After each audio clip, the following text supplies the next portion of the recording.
person who's meeting me. My name is Vicki Settle. I have private practice up in Santa Rosa. I've been a CAMFT member since 1994. And as I listened to you describe that this has been considered by past boards and that this has been in the language for quite a long time, I'm thinking that I read the Therapist every time it comes out. I don't read it cover to cover, but I do try to do a good job with that. And I don't ever remember reading an article about this being a part of what the boards were in the past or now were considering. So one of my thoughts is that you say that this has been in the works since 2006 to change this language. I'm just wondering why there was never anything written ever in the Therapist about it. And so that's one of my thoughts. The other has to do, I'm glad to hear that the purpose of CAMFT was reinstated after that to promote the interest of marriage and family therapists. But I'm concerned about advocacy issues for marriage and family therapists, and I'm going to ask it specifically about one issue of advocacy, and that's about getting MFTs approved as Medicare providers. Yeah. And it was just in the July newsletter, because I just read it, and that you do have legislation in the works. Well, my concern is that my understanding is that in the past that the associations for social workers and associations for psychologists have not been particularly supportive or cooperative in getting MFTs. Not that they've actually blocked it, but I don't think that the support has been wholehearted. It has been a turf war, that term has been used. So my concern is that if we have board members in the future who are social workers or psychologists, what's going to happen to the advocacy for MFTs on issues like that we can be Medicare providers. So I'm asking specifically about Medicare, but it's about advocacy of all of this, of where someone mentioned earlier about where we get our clients and all of that. So I have very serious concerns about this being diffuse, and it won't be as strong as it can be with just MFT interest being promoted. And I'm a baby boomer, and my practice is definitely being impacted by having clients who are on Medicare and wanting to be able to come to me, and that I can't bill Medicare for their services. Exactly. So, Thank do you mind if I respond? So there are a couple of huge problems that we have to deal with still with MFTs in getting any kind of parity, and that is with Medicare and with the VA. And those two issues, I can say unequivocally, are on the top of the radar, and they are not changing in any time until that's done. I mean, it's just a given. They are such huge disparity problems that they will always, they're gonna get fixed. It's just, we're working on it. The Medicare part, I can tell you that even while the board was in the process of proposing these amendments, proposing the new bylaws, they were simultaneously discussing a recommendation and a proposal to work with AMFT and collaborate on funding a research project, which is the first time this has ever been done, to move the ball down the field with Medicare. And you were right, social workers, psychologists, they don't speak up. Our big problem with Medicare is that it costs a lot of money to add in a new class of providers. And so this research is going to try to strike that down by showing how many MFTs would really even want to take Medicare. And actually, I might come to you after, because I need some live people to talk about how they'd like to take it. I imagine I'm not the only one. I know, but you'd be surprised though. I mean, it's not something that appeals to everybody all the way around, and that's what we need to demonstrate to Congress, is that not all 60,000 LMFTs in this country are suddenly going to open their doors and take Medicare patients and skyrocket the costs to the Medicare program. So this is really exciting research, and like I said, the board had committed a significant amount of money towards it simultaneously while proposing these bylaws. So I think that I can't emphasize enough how important this is to everybody who is on the board and on the staff to see this happen. What about your first question? I was just more of the question was, what about my first question about not ever having read an article or anything in the Therapist about this ever in The last 6 years. Yeah, certainly not since 2006, because I've been a member of CAMP before that, and like I said, I read it every month. So that would have been really important Understood. to have this be mentioned, because it's hard. Part of the disappointment is keeping like, well, we did this, but we're not the ones who started it. And I don't want to be disrespectful, but that's really a challenge for me to keep listening to. Thank you.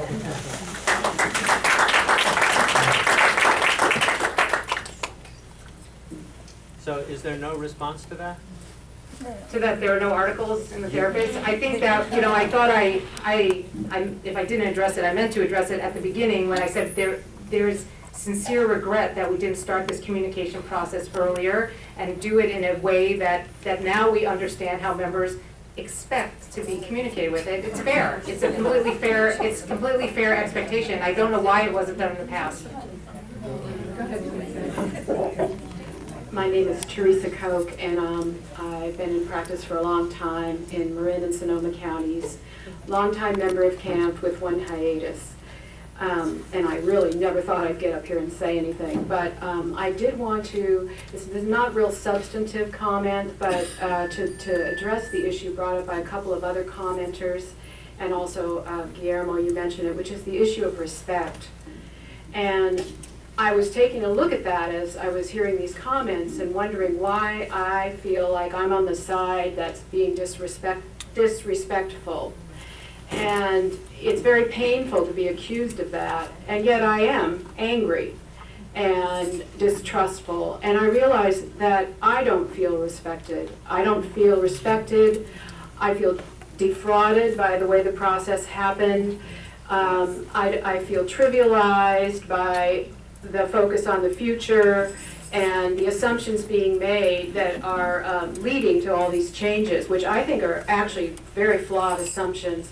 For example, I have no interest in remaining a member of CAMFT if this is the way it's going to be, and I will be resigning, and I'm sure that I'm not the only one. You're going to be losing a lot of people from these actions.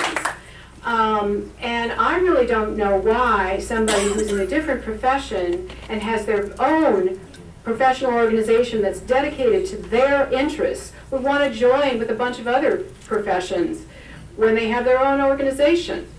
So we're going to become disenfranchised if these changes stand. And that feels profoundly disrespectful to me, that this was all done without any, we weren't informed. So that's why I'm angry, and that's why you might perceive my comments as disrespectful. It's not personal. And I understand too that you are taking the heat for things that have been in the works for a while, but somebody has to step up and fix this, because it really does need to be fixed, or you're going to lose half your members or more. So, and I'll be the first one out the gate.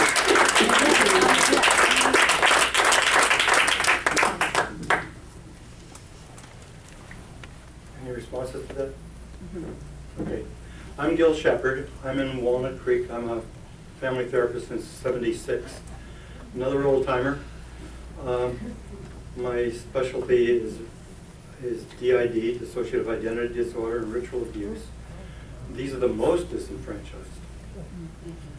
They make the rest of us seem like patsies.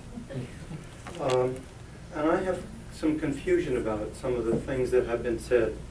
Guillermo, you wrote in a letter to us that you didn't quite know what you had voted for. That's how I understood your letter. I do not know what you're referring to. You wrote a letter to us. It was a long, wordy letter, but what I got out of it was it was a long process, and you really didn't understand the details of the bylaw process. I have not written such a letter. Did anybody else read what I read? Go ahead, Gil. Continue. Okay. I'm also very concerned about process. The process is the issue for me. And I'm also concerned because with premises that have been made, if Mary Rismarisma and Richard Leslie, who have been around forever, didn't know that this was happening, how could we?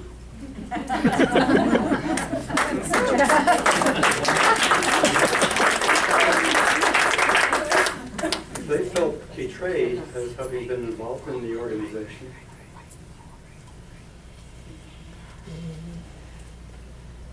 So that's a puzzlement to me.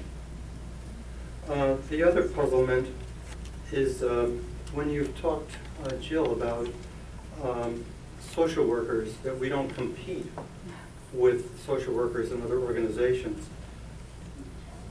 My understanding of the history of the organization is that we have aligned ourselves, tried to align social workers with our agendas whenever possible, but we have been competitive with them.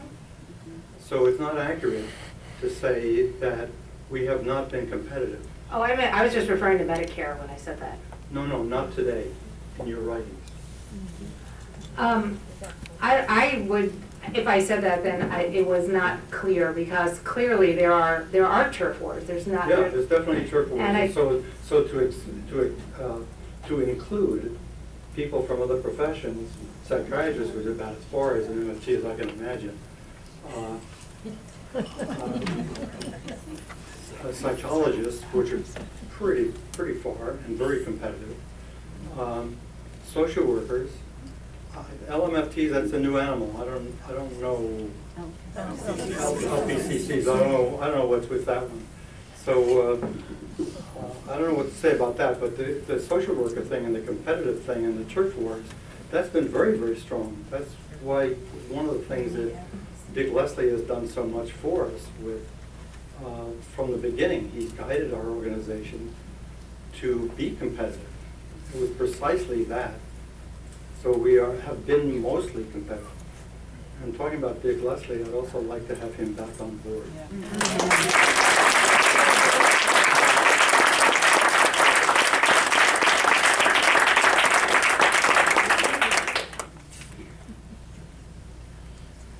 No comments? Well, is there any particular specific question? You want me to talk about the social workers? Why don't you disregard Dick Leslie's letters? Well, how about Dick Leslie's letter?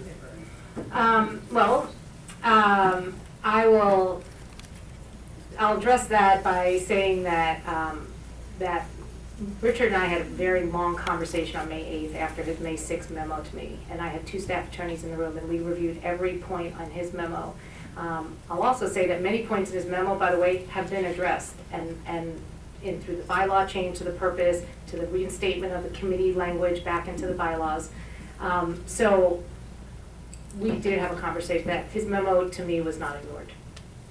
Oh, how can, this is another question. How can the board now make changes if you need to have the whole membership vote for the bylaws? How is it that the board has supposedly made incremental changes to this thing? I don't understand that. Yeah, no, that's a fair question. There, in the bylaws, there are categories of changes to the bylaws that require a member vote. And if something is not within that list, and there's a list, I forgot, it's towards the end of the bylaws. If something is not within that list, then the board has the authority to make those amendments.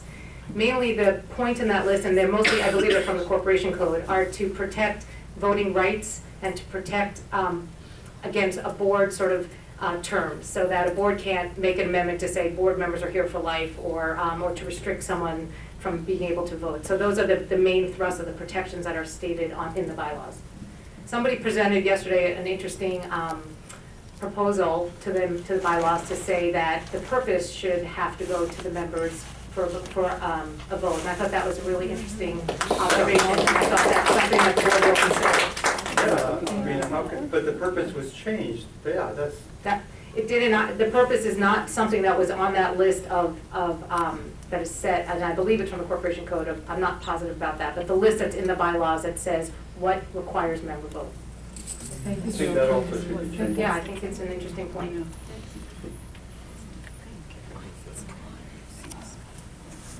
Hi, I'm Karen Fletcher. I'm a fire practice in Walnut Creek. I'm a marriage family therapist, and I've become now an activist in my lifetime to protect our profession. I speak cautiously because twice CAMFT has censored me and has also censored one of my colleagues back here on the LinkedIn discussion groups. I've been fighting with you guys since December, going back to how you guys can help us out with managed care. And I really want to thank everybody that's in this room that participated in any of those conversations, because poof, they were gone.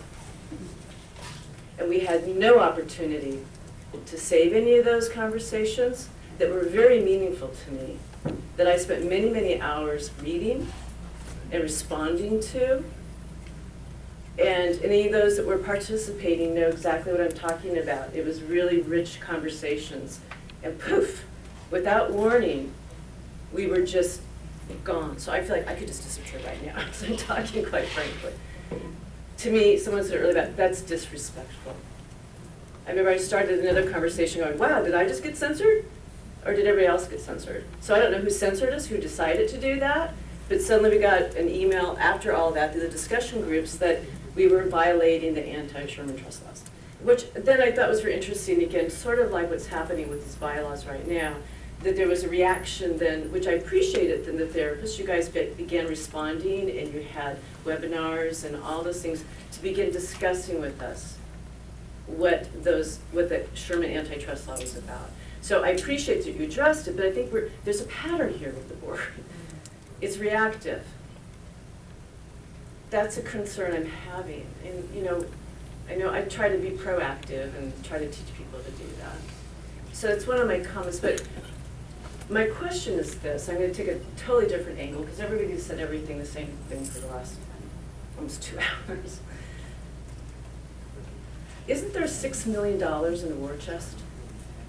In the reserves? Yeah. In the reserves. So if we add other professions into our camp as we know it right now, who gets that $6 million to protect us? Do they get to use that $6 million to advocate for themselves?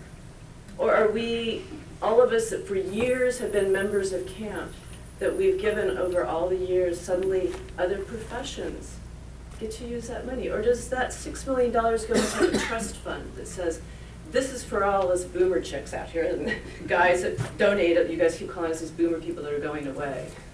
I probably say I'm 56, and like you, I keep saying, I can be doing this work until I can't read lips anymore, because I love my work. So I'm concerned about some of those things. Everybody said the same thing over and over, but I'm starting to look at this bottom line thing, and where's that money gonna go? I'll kind of address that. As any expenditure from the reserves, any of those need to be approved by the board by 2/3 vote. So if anything is spent out of the reserves, the board has to approve it by a 2/3 vote, a supermajority. But if the board is going to be mixed with the professions, That's if the general membership were to vote, and that's again, were to vote somebody who is not an MFT to the board, that could be true. That there would be a person but they would have to be voted on at the board as well first. Can I also just add also that the reserves are dictated by a reserve policy. It's very, very strict policy of how and when that reserve money can be touched. And so it's very clear on the, it's very limited instances that when that money can be actually used. So there are two sort of levels of protection for that money just in general against any board. And one is that you have to meet the criteria of the reserve policy, and number two, you need a supermajority of the board to vote to use it. so the board again gets to be the ones that choose where the money is spent, not the membership. And if the board gets to include non-LMFTs, they get to choose where the money goes. And If in the the members were to vote somebody onto the board that was a non-LMFT. We know that voting process is kind of crazy. There's not a lot of choices we often have. That's right. It's like, vote for this person, that person, that person. We don't really have a lot of opportunities. I know that it's been addressed, but we need to look at that process too. But I honor those that are willing to do it. So thank you. I just want to note that we have just over 10 minutes left, so if you have comments, please bring them forth quickly, because we will end in... Okay, this is quick, maybe. My name is Sandy McQuillan, and I've been on the East Bay Camp Board for 3 years, and I know personally how absolutely painful it is to ever get, we're the largest member. East Bay CAMFT is the largest chapter in all of CAMFT's people. And trying to get volunteers to do something, even run for offices, is incredibly difficult. So anybody who runs for an office, I cheer them on. But I have to say that when we were at our board meeting and we were talking about the bylaws, and I said, bylaws, what are you talking about? And they said, well, didn't you get your ballot in the mail? I said, no. So I went immediately home from the board meeting, called up camp and said I never got my ballot. A week went by, I still didn't get my ballot. And I called them again, I still did not get my ballot. So I never even got to say yay or nay on these bylaws that everybody is so upset. And I think that's really not the way you should run an organization. Every single member should get bylaws. And I do get the Therapist magazine, so you have my address, you know, so. You know, I cannot, I have no idea, and that is really not good. I can admit that. I know that we had many other people who didn't get their ballots or actually threw them away. Is more likely what happened is that people got them and didn't pay attention and then wanted them. So we sent out ballot, and there were, I mean, we kept a very clear list of who called and who got another ballot. So, I mean, I could look, we could talk after, I can look into what happened, but we were very meticulous about responding to sending out ballots to people who didn't get them, so I apologize. So the one other thing I want to mention is being a MFT has been my third career. Before I was a registered nurse, and when I was working in the hospital, there was this huge rumor. If you don't have a 4-year degree as an RN, you will not be able to work in the hospitals. And believe you me, all of us who, like myself, was a 3-year nurse, we were terrified. We started running to places where we could get our bachelor's degree, and I got my bachelor's degree, and that's when I decided I didn't like being a nurse anymore, and I wanted to be a therapist. But it never happened. And this was way 20 years ago. It never happened.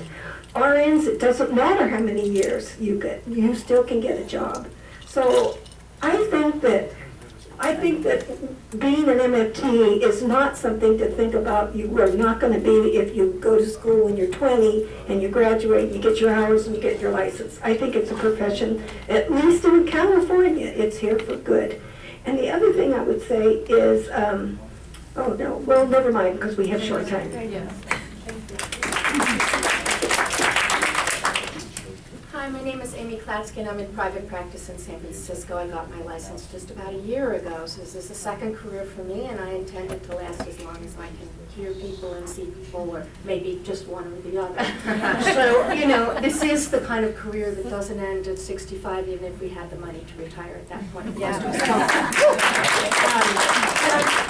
I'm here, I mean, there are lots of things. I don't happen to agree with the plan that was set forth in the bylaws, but that's actually not why I'm here and not why I feel disrespected, because if those plans have been, some MFTs are going to agree with you, and that's fine.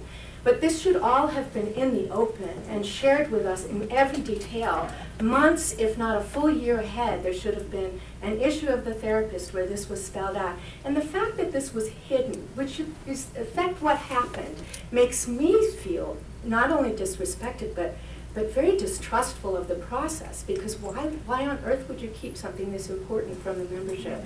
But let's say you did it for, you didn't realize we would care what happened to our organization. Let's suppose that's true, and maybe it is true, I don't know. But the process was so deeply flawed. And I got the ballot, and I read the executive summary, and it sounded like same old, and this is the organization that I've been a member of since 2006, and I liked it that way. It was just going to be a modernization, and it was just going to be an update, and I looked through, and there were no changes, you know, there were no strikeouts, there was no, here's what it is now, here's what it's going to be. You know, I really felt deceived by that when I found out. Unfortunately, I had thrown it away and not voted, so I got to ask for another ballot, and mine came, and I voted against it. But had I based it on the executive summary, which I think a lot of people do, we're busy, you know, and we trusted him to tell us the truth in the executive summary. So if I had, in fact, used that first ballot, I probably would have voted for it, because, you know, you guys have been so far so good. But I'm new to this profession, so I don't know the whole history. Please forgive me if I missed some really bad things that happened. What I'm saying is just about the vote, right? the vote was flawed. It was deeply, deeply flawed. And that's why we need to reset, or whatever word you want to do. We did not, what was sent to us didn't accurately represent the changes that were involved, and there was no discussion beforehand. It was not an appropriate way to change bylaws, and that's why it needs to be reset. Just say, we did it wrong, let's do it again, everybody can vote again, maybe you'll get more votes, and maybe if you make a case, you'll get more of us saying, okay, it won't be me, but it'll be some people, but we need to be informed before we vote. Thank you.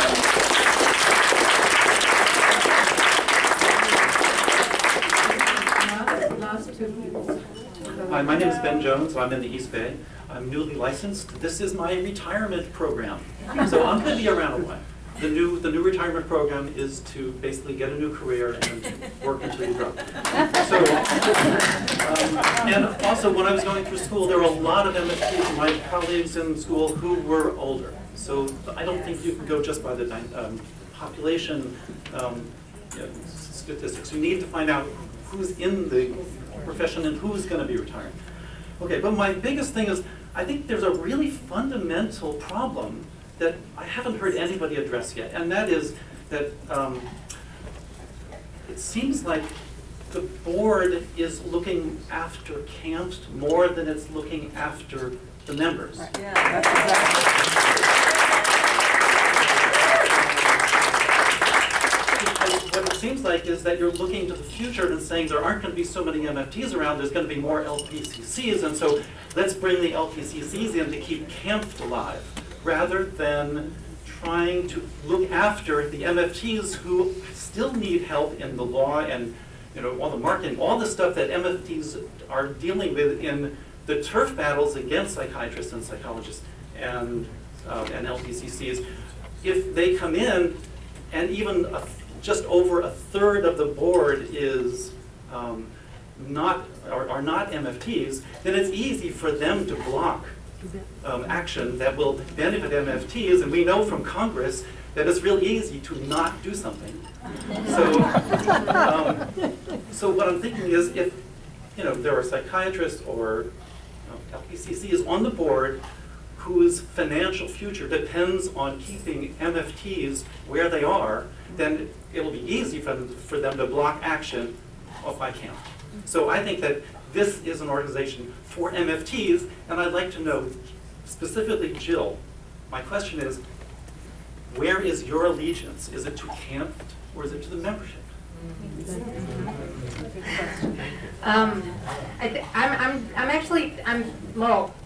I'm thinking about what you said. I'm trying in my mind, and I'm going to be really honest here. Just I see the members as CAMFT, and I see the board as CAMFT, and so so forgive me if that doesn't sound right, but I see the members as being CAMFT, and to that end, I might just take a minute to just remind people what CAMFT has done in the last 2 years under this board and leadership to engage members and to show that members are what this is about. The board created a clinical editorial council for the first time to have practitioners actually review articles for the magazine. The board created a purview committee to actually have members give input into whether social issues are appropriate for under CAMFT's purview. The board created a chapter advisory council to have chapter leaders serve as a direct pipeline to senior staff at CAMFT. So members are incredibly important to me and to the board, but I don't see it as different. And I think preserving CAMFT is so that CAMFT is there for its members. I just see it all. But if its members are more LPCCs, when there's a conflict between them and TERP, who will you be fighting for?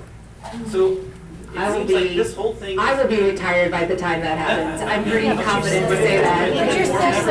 For the sake of my point is that CAMFT is years and years and years away from any kind of major shift in the membership composition. LPCCs are just now starting. The idea that, and I think Guillermo mentioned this is a long-term plan, and a board is designed, and by definition, is designed to be the fiduciaries of this organization for to have long-term vision, and so this is a long-term plan. But the long-term vision for CAMFT, not for the MFTs. We really do need to move on. Okay, last one, I'm sorry. There are three more of us. I know. I really just, I'm sorry that I came in a little bit late and I probably didn't hear everything, but what I did hear were two things. One is that the process is flawed and has been since 2006 apparently, since none of us knew that change in wording took place. Something's been going on, so it's not just your bad, it's whoever was involved before that. And it seems to me that there should be some humility on your parts to say, gee, we really need to change this process, the process itself. And so it's both the content and the process that I've been hearing people say in one way or another are the two issues. And I have not heard anything from you guys saying, you're right, we got to look at this process. It didn't work. You guys have showed up here on Saturday afternoon to express how you feel about this. So whatever the decisions ultimately come to be, it seems like you really have to look at the process and you have to look at the content. And I haven't heard you say, yeah, we'll do that. Hey, that's a great idea. There was a survey that went out, and many people have filled it out. It's not complete, it's closing on Monday, and anyone who hasn't completed it, I strongly encourage you to do it to address your exact question. What do members expect of a voting process? And we are gathering that data, and the point of that is so that future boards will have a roadmap and very clear on paper what members expect out of the I voting think you're process. getting a pretty clear picture of what the members expect today. Is there anything you missed about? Oh, I hear that these members. I don't think you really need to go, that survey, you know, is sort of like figuring out whether smoking has smoke in it, you know? The survey is I think the gun is there. It's pretty loud and clear. I think the survey helps get down to some of the details about time frame and format of how it's delivered to the members. And I think that's an important piece because we want to make sure that everyone gets access to this information. Yeah. Well, thank you. We have reached the end of our time. Wait, we have the room till 4? We have the room till 4, is that correct? I'm sorry? Do we have the room till 4 o'clock? That's not the point. I want to ask Jill, Guillermo, and Vic. No. How are you doing? Let these three people speak. Three more I mean, not to catch a flight, but the 3 more questions are fine. Right, go ahead. Thank you. I appreciate getting the opportunity to speak, to introduce myself. My name is Molly Merson. I'm recently licensed as of October last year. Thank you. It's a long road, and it continues to be a long road, and one that I want to stay on for as long as possible. What I hear you saying is that you're trying to predict the future landscape, not with a crystal ball, I heard you say that, but to anticipate what it might look like and to prepare for the fork in the road. That's what I heard from this panel today. What I don't hear you understanding or saying clearly is that you shape the landscape. Your advocacy for us, with us, toward our future and beside us, or your lack thereof, shapes what that fork could look like. So if you don't think there are enough early career MFTs, find them. If you don't think there are enough people voting, please look. Yes. The former board made decisions that you don't understand. I hear that. It's your duty to understand that. You are in a position of leadership. You are our leaders, and you are our advocates.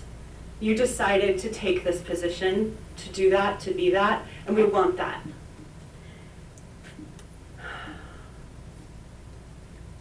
So, if it wasn't this board alone who made these decisions, it is this board now. What will you do? Will you advocate for us? Will you empower us? Can we be co-powered together? Can we have a movement here where we can continue to exist and thrive and serve our purpose? Or will you pass the buck? That's my question. Thank you.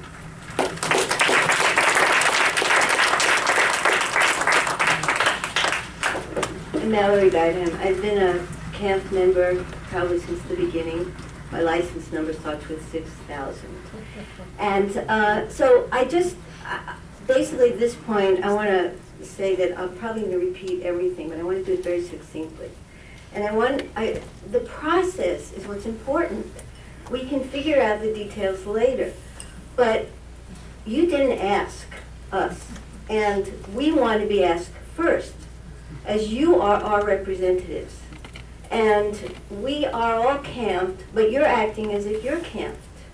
So, well, you are, by making these laws. But, so my question is, the board members, are you going to go back, and what position will you take on this? You have an answer.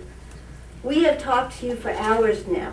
So what will you say to the other board members? I want to know that. I don't care what happened before. It's like having a crappy administration in government, and you're supposedly not it. You've done a great job in the last 2 years so far. So why do you also think you won't continue a great job? We don't have to be part of something else. We can keep our integrity. We are MFTs. We don't have to be watered down and be like everybody else in a power group that's based on fear and greed.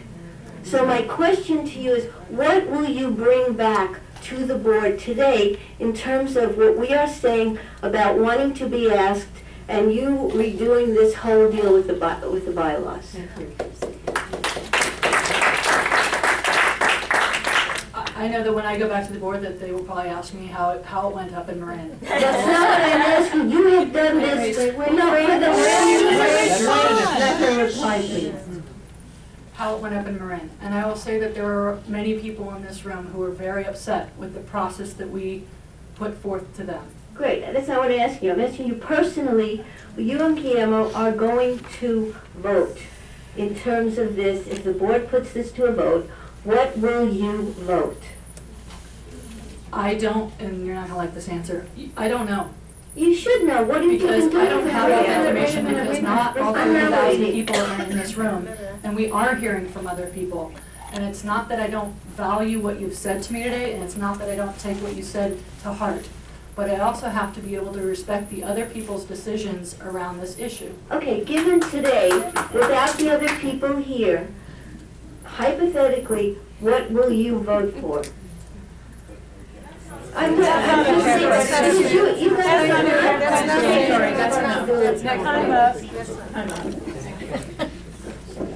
Hi everybody, my name's Chad, I'm an alcoholic. Hi Chad. Hi Chad. Just thought I'd lighten it up a little bit. Jill, Guillermo, we talked to the leadership conference, and for God's sake, I cannot remember your name, I'm sorry. Victoria. Victoria, Vic. Yep. I appreciate you coming out here and spending your Saturday here. I have really, and actually everyone here, and there's been a couple of comments. Go clap, it's fine, I love you. There's been a couple of comments that were made about people in favor of this. That's and I think that's wonderful and it's great. And I think I'd be in favor of it too if there was a level playing field.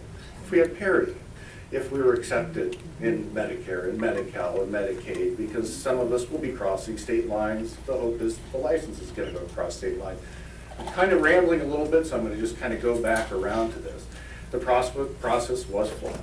It was based on an absolutely misleading executive summary, which is the basis of which most people vote, especially of an organization that we trust.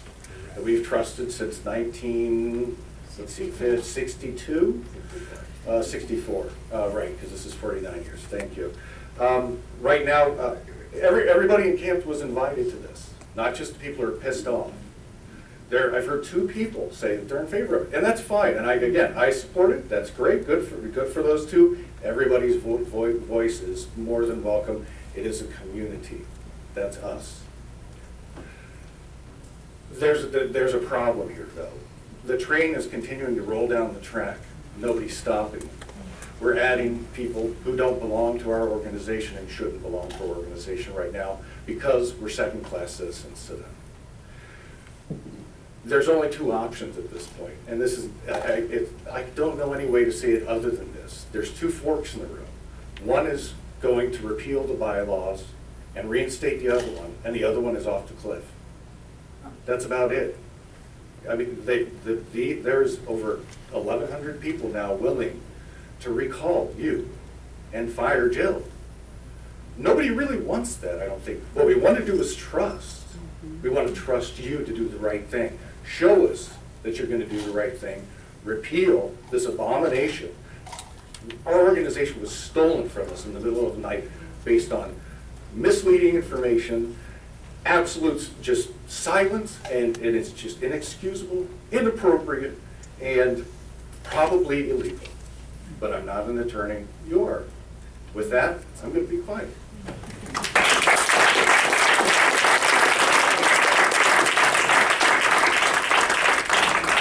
Again, I would like to reiterate how incredibly grateful I am to Jill, Guillermo, and Vic for coming.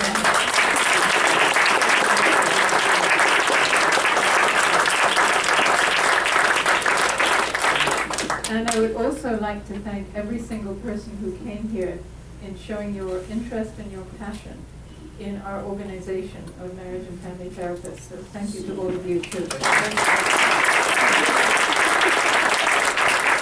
And thank you to CAMFT for hosting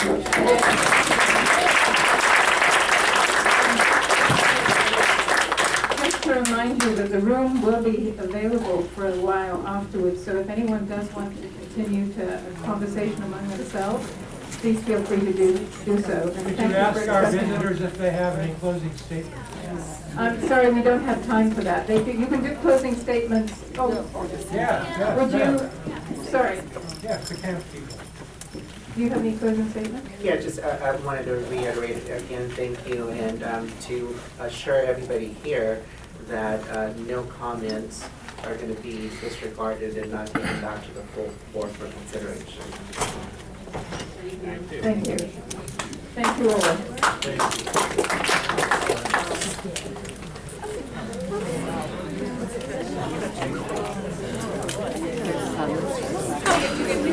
Well, now that was fun.